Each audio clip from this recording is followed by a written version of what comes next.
The problem with shadow strokes is that we cannot replicate our strokes the same way when we're accelerating towards the ball. In my previous tennis at home video, I do recommend shadow strokes if you have a weight on your racket head. This can actually help you to finish your strokes a little bit better, or if shadow strokes are performed in conjunction with movement, you can get a lot of benefit from that. However, if you're doing shadow strokes to improve your technique, this will not work because you will never be able to replicate your stroke in the same way when you're accelerating towards an actual ball.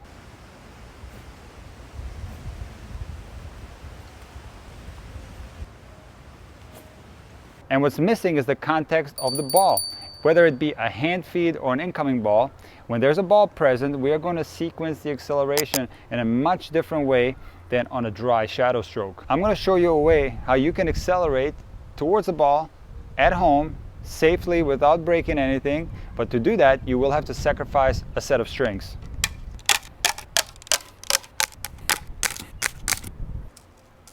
And now without any strings on my racket, I can accelerate to the max. But I want you to use one of these softballs in case you hit it with the frame, you don't damage anything at your home.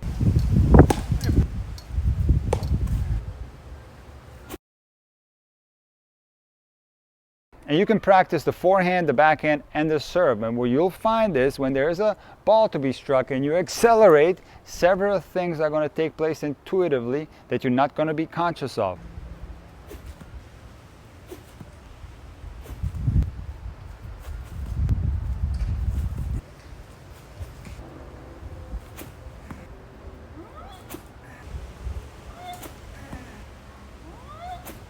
So when I'm accelerating towards an actual ball, intuitively, I get more of a wrist lag on the forehand. I also utilize a lot more torso rotation. These things are not present on a dry shadow stroke. And if you wanted to execute them, you would have to do this consciously. And because of that, you wouldn't do them in the same sequence.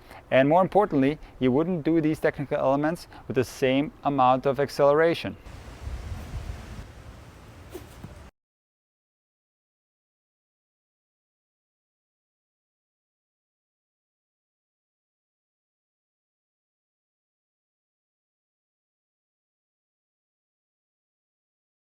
On the two-handed backhand, it's very similar. When I accelerate towards the ball, intuitively, I get more of a racket drop, which is a result of acceleration. And I also get more torso rotation than doing it on a dry shadow stroke.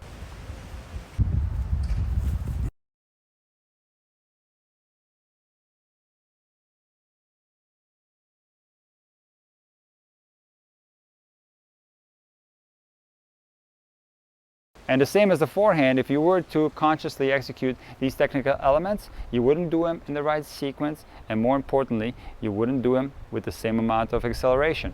On the serve, if I'm striking an actual ball, my muscle memory is going to kick in, and without being conscious of it, I'm going to pronate into the contact and then continue to pronate. Where if I'm doing this dry, I'm not going to be able to get the same type of acceleration, and I would have to force these movements to take place.